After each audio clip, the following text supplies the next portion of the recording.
ഇന്ന് നമുക്കൊരു പാലട പായസം ഉണ്ടാക്കിയാലോ? ആദ്യമേ അട വേവിച്ച് മാറ്റി വയ്ക്കുക. then ഉരുളിയിൽ ഷുഗർ ആഡ് ചെയ്ത് മെൽറ്റാക്കി എടുക്കുക.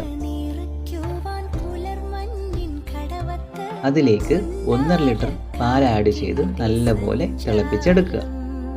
വേവിച്ച് വെച്ച അടയും അല്പം ഏലക്കപ്പൊടിയും ചേർത്ത് നന്നായി യോജിപ്പിക്കുക. കണ്ടൻസ്ഡ് മിൽക്ക് ആഡ് ചെയ്തതിന് ശേഷം